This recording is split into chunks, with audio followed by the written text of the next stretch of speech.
Hello. So today we have a bit of a topic that I have had been kind of like looking into for a little while now. It's a topic that I personally find pretty interesting, and hopefully you will as well. So if you live in the present world, as I'm assuming you do, you're probably at least like vaguely aware of the increasing prevalence of technology and I guess what you would call this type of digital world, right? This digitization of our world. Now this process has been arguably planned for a very long time. Um, there was already predictions about this decades ago.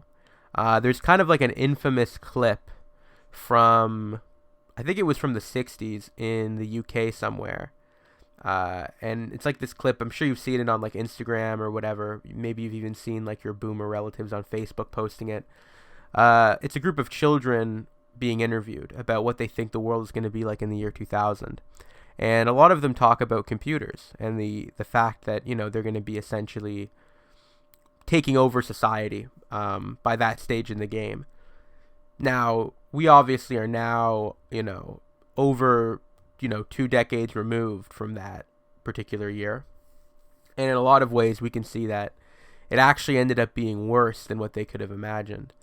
Um, Now, presently speaking, right, what are the big topics that we're hearing about? Well, first of all, we're hearing a lot about artificial intelligence. We're hearing a lot about, you know, basically robots becoming more of a part of day-to-day normal life, just like how computers and smartphones have. And we're also hearing about the idea of, increasing global inequality. Basically, rich people are getting a lot richer, and everybody else is essentially getting poorer. There are, of course, exceptions. There are some people that are doing a lot better financially. Of course, there is a degree of personal responsibility that comes into play, obviously, if you're someone who is very, very hardworking, who is, very fiscally responsible, you can have a decent life. That's not the point. But one thing I will say is that you're not going to be having the same type of standard of living as somebody who is rich. It's just not even a thought. So historically, there's always been a ruling class. I think everybody would agree on that. As long as there's been civilization, there's been rulers. Now, in the past, like hundreds of years ago, in fact, nearly, almost 1,000 years ago now, we had an aristocracy. We had royal families that had like these lineages that were completely hereditary and supposedly tied to God. That was the idea, right? That every monarch could somehow connect their roots to some kind of something related to the church, right? And this is how the whole divine right of kings dominated Europe and even other societies in their own way for a very long time. In fact, today there are still countries like Saudi Arabia that are ran by essentially something similar to the divine right of kings. But obviously, if you live in the West, that's no longer the case. Now, the Industrial Revolution, which we're not going to get too much into Uncle Ted today, but that's a topic for a different video. But the Industrial Revolution, and broadly speaking, industrialization, had a massive impact on the trajectory of the entire world in a way that nobody prior to that could have ever imagined. Our entire lifestyle is relatively recent, all things considered. Like the way we live as people, where we have, things that are made in factories, where we have, constant sprawl, constant, new things being built in the way that it is. This is relatively new. And what's even newer is the digital age. And what's even newer is what I would consider to be the emergent ruling class.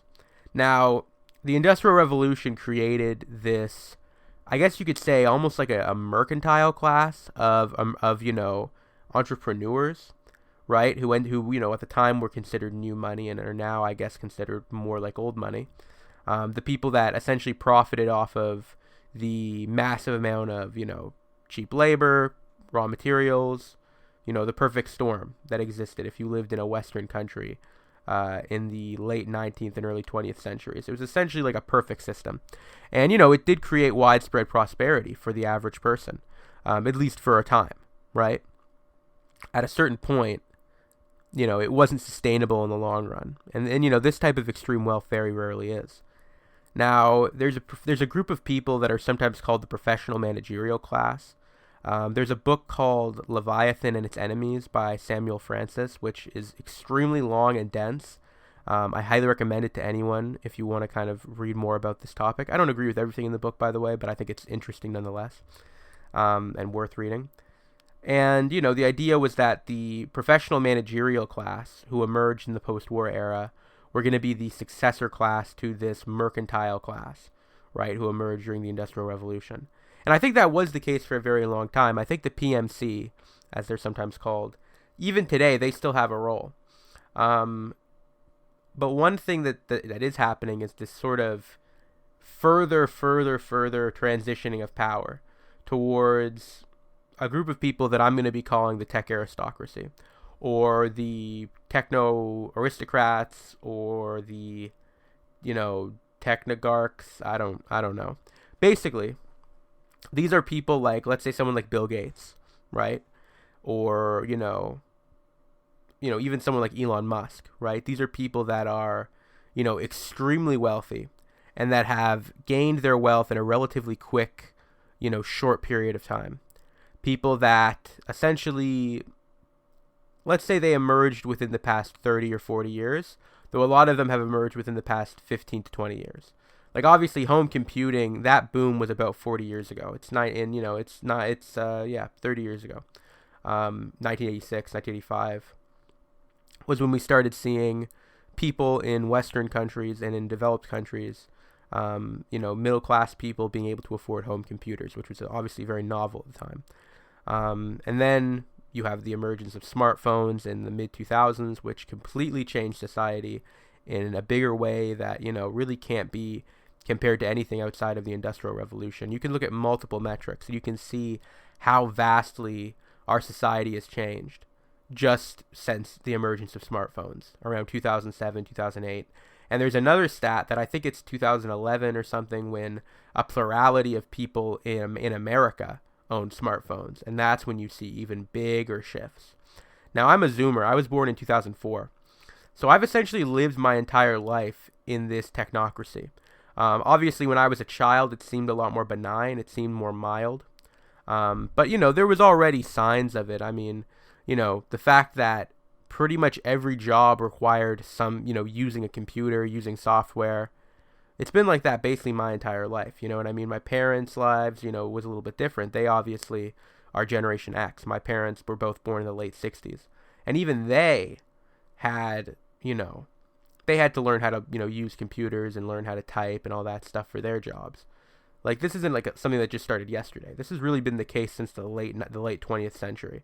But the thing about the late 20th century was that there was still a broader space of analog life that made things feel more, more like they did in the past. Whereas today, analog life is largely abandoned. It's much smaller part of society. So you notice it differently. You notice, the outstretched arms of technology more than you would in the past.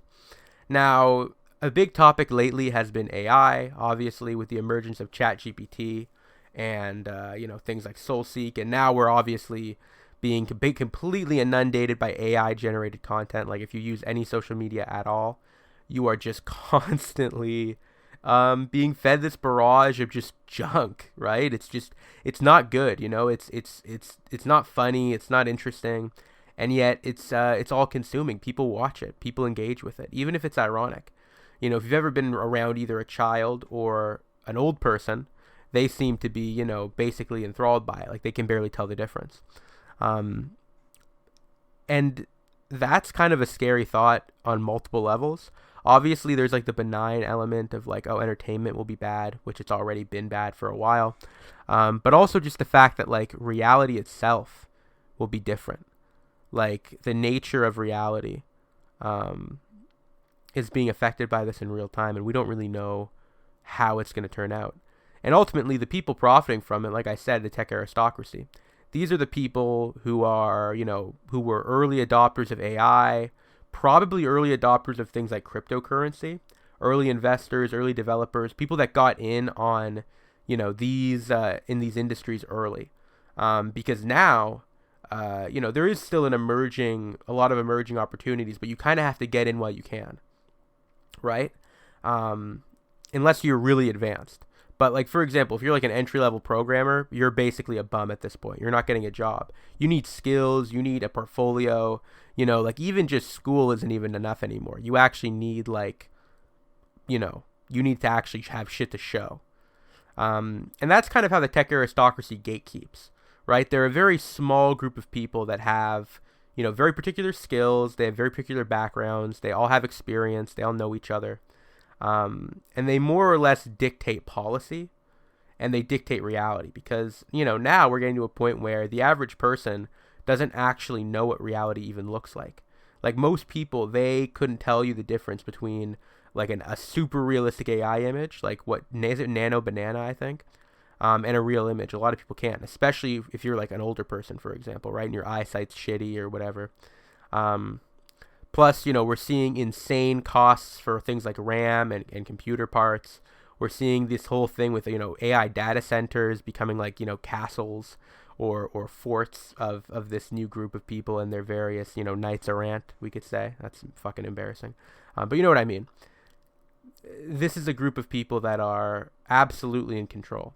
And the other thing you have to understand about these people is that whatever their goals are, you got to realize that this is a bipartisan effort. There is no political party that is against this stuff holistically, completely. They all seek to benefit from it. They all are connected to it in some way. And they will all pass legislation that essentially supports it. Now, will there be any legislation regulating AI as well? Potentially, of course. I mean, I personally think the issue of impersonating people's identities, for example, that could be a source of legislation. But at the same time, we're also going to be seeing things like digital ID becoming more common. So, they're going to use certain things. Like they're going to use, like here's another prediction. This is kind of, related. I think in most Western countries, we're going to have a complete digital database of people, similar to what they already have in China, where you can basically like identify someone instantly. Like CCTV cameras basically have a software that can do this. They're going to do that. They're going to have that everywhere, in every city. Right? Like that's just going to be the norm. And ultimately, this emergent group of people who see themselves as the new ruling class, they are going to be connected to all of it, right? They're going to be connected to whoever is most advantageous for them. In terms of politicians, it doesn't really matter. Like a lot of these guys are essentially pragmatists or utilitarians, and they understand that, what gives me money gives me money. What makes me poor makes me poor. That's their mantra. So don't think you're going to be able to vote yourself out of this, okay? There is no political solution to any of this stuff. As there is also no political solution to the state of human relationships being affected by technology, also at the mercy of these people. As, there's also no political solution to the effects of things like pornography or social media addiction and all these other things that these people seek to profit from. Now, do all of them profit from all the same things? Not exactly. I'm not saying that. I'm using tech aristocracy as a bit of an umbrella term here to refer to a semi-wide group of people that operate in our society that have emerged through this, complete economic upheaval, right, of the past, 30 or 40 years, right, since, this late 20th century technological innovation that has now led to us where we are today in the digital age. It's going to have a massive impact on society, and these people are going to continue to get rich, and they're going to benefit from pretty much everything. And that even includes, things like war and things like, come on, we're talking about, potential war with Iran. You have, conflict with China. You have conflict with, potentially Cuba and God knows who else, right? And, Palantir and all these other, people, these defense contractors that are making drones. This is all tech related. This is all connected, right? So basically, my kind of thesis here is that our society is no longer governed exclusively by this sort of nondescript professional managerial class.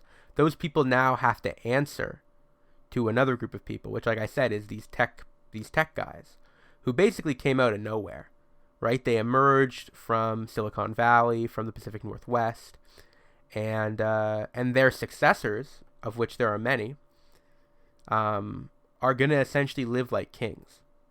It were in the past, and they're going to have a kind of thing with that. But part of the problem with the tech aristocracy to me, and this is kind of going to be like maybe a bit of a frivolous idea, but hear me out.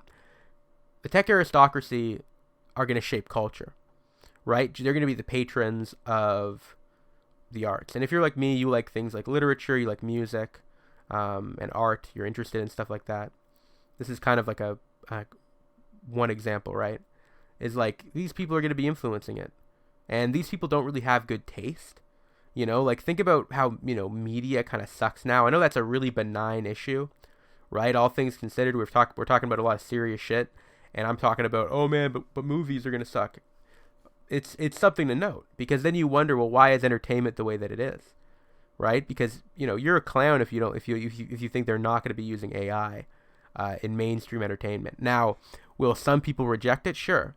There's always going to be people that do. There's always going to be people that like niche things, right? There are still people that listen to jazz. There are still people that listen to, like antiquated radio programs like from the 30s. There are people that still like that shit. But it's not the mainstream. And normies, a lot of normies, will probably just sort of accept whatever they're given. Anyways, that's kind of was my closing thought. So yeah, this is a bit of a longer video. I plan to make, other stuff like this in the future. So let me know what your thoughts on this whole issue are. Let me know, if you thought this was informative or, whatever. And yeah, thank you. Subscribe if you want. Like the video if you want. Bye.